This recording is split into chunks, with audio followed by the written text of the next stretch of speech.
I love blues music. That's why I auditioned for this ensemble.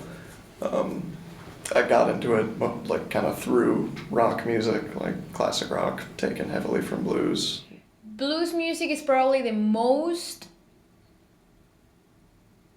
even though it's not soul, I would say it's the most soulful and dirty and pure and real kind of music that exists.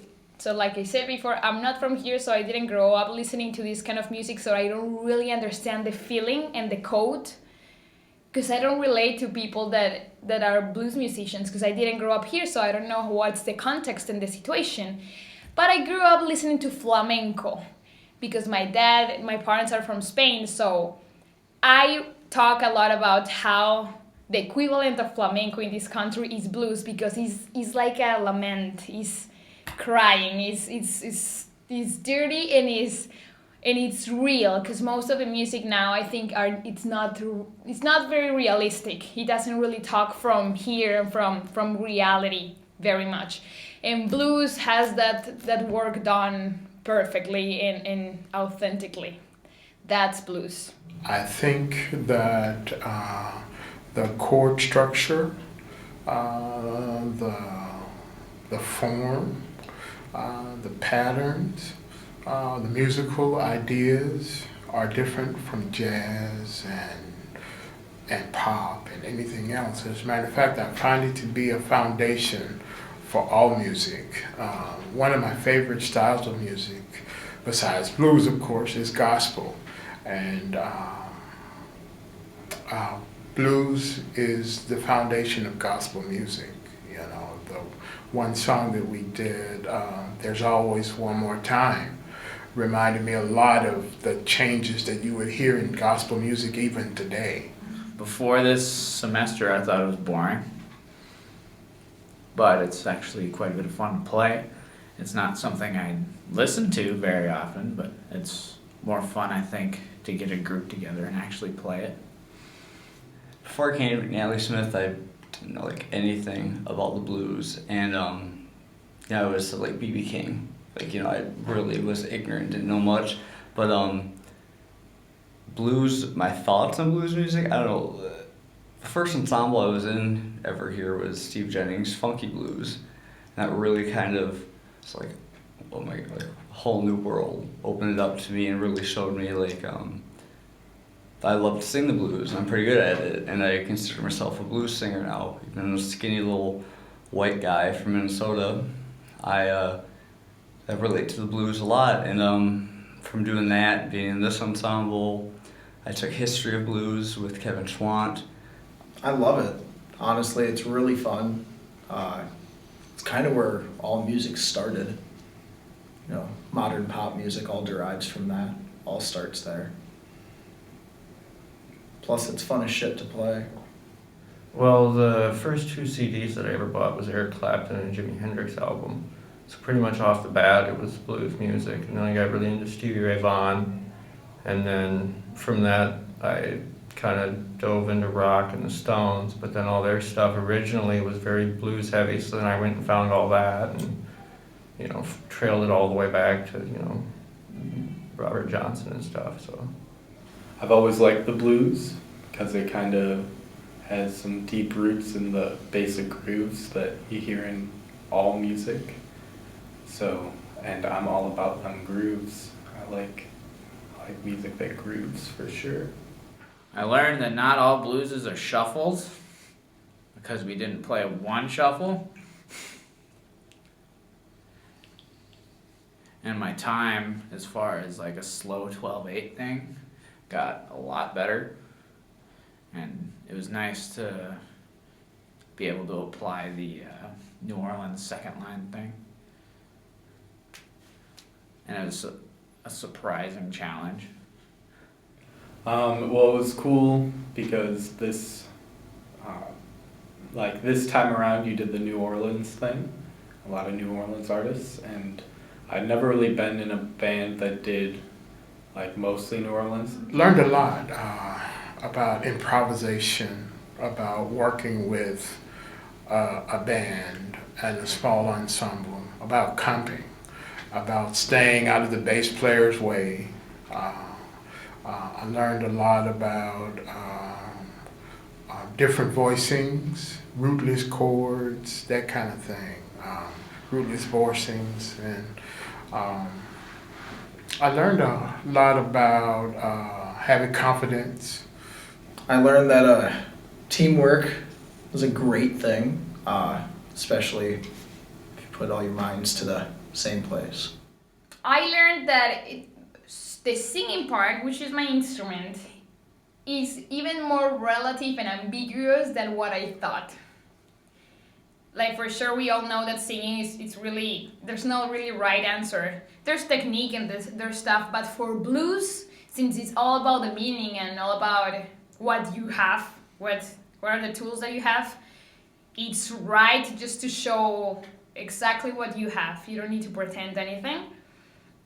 So I learned to be super confident and to be enough with what I have. It was a good experience to be in a band with people who I, am not friends with. It's very different, and it helped me start to pay a little more attention to like the tone that I'm using, especially in relation to when you have 3 guitar players, you all need to kind of be distinct. So just learning to stay in your lane sonically. I don't know how to really divide up guitar parts since there were 3 players. For blues, that's quite uncommon. That was really cool to be able to have that many different things going on that typically wouldn't happen. And also learning a very large cover set is something I usually don't do. I usually end up writing most of the tunes I play, so doing that was quite interesting and different. So I think I just learned that blues music is more applicable than I ever even thought. I learned to have fun on stage because that was some really fun music. Sometimes, music can be too serious and stuff like that, like classical music to be in it. But blues, you just let loose and get lost in the music, I guess. Me and Paula were talking about this early on in the semester, we were just so excited. It's like, I've been in other ensembles and stuff, and it's just like, do what's on the page, or do what, the recording says, and you do this note here, and you hold it for exactly this long, and you sing exactly that, and same thing with the instrumentalists. And I think what was cool is that, we took those songs, and even, past, Well, I Have My Fun, which we completely reworked, none of them were, the same as the recording that we were going off of. They were on our own renditions, and I don't know if I can say that's true for all the other ensembles. That was the 3rd time that I have been performing in the Minnesota Music Cafe. I always hated the sound in that place because the vocals are always hidden. You never hear the vocals, it's all about the guitarists. But this time, since I learned to have a better communication with the band, with the sound guy, and I felt older mentally and as a musician in this setting this time. So it was way better. I had a good, I actually had the confidence to interact with the people, with the band. And it was super relaxed. I wasn't nervous at all. People could hear my voice, so it was just a more mature performance, even though it was exactly the same place. It felt good. And like I said, as blues, since it's blues, that's exactly how it's supposed to feel. I don't know, it was probably the first time I think we were all really listening to each other. It had some rocky moments, but overall I thought it was pretty good. I thought the singers did a really good job, especially. I thought we did awesome. It was really fun. We sounded really tight. It was just really tight, and there's a lot of sections that we had reviewed that I didn't think that we would remember to do. But you gave us that sheet with the notes on it, and that helped. We were well rehearsed.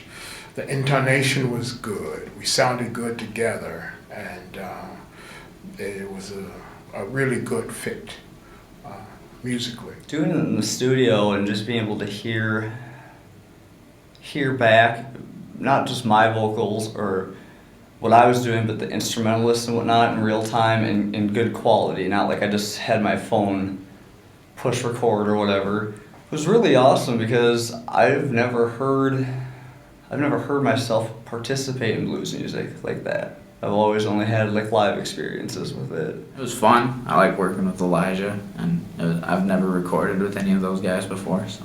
Nice. You know, we all worked together well in there. You know, me and Griffin had worked with Elijah before, so there was just kind of that already in there, you know. That's nice when you know the producer. There were a few mystery chords that happened. I did notice, but when we recorded Ben's song, we kind of cleared those things up. I noticed we got into it because it was under the microscope, but that was always good. But yeah, that's really it. I think we really like brought it together as the best we had probably sounded. That it's a great thing to learn how to use a metronome as soon as possible. That I just had to sing twice. I felt good with that song, and I got to go. Like everything was happening 5 minutes. The long part was the setting part. So, but everything, I just feel good with these people and with that ensemble. So this was a rare opportunity to gain some experience and exposure and getting it exactly right, that kind of thing. So that was a lot of fun. What will happen to you if you were ever late to anything I'm involved in ever again? If I was late to anything, would probably be grade drop, for sure. I would feel the wrath of Tim Lyles, have my bass duties taken from me, and I would be taken out to the flagpole for judgment by all.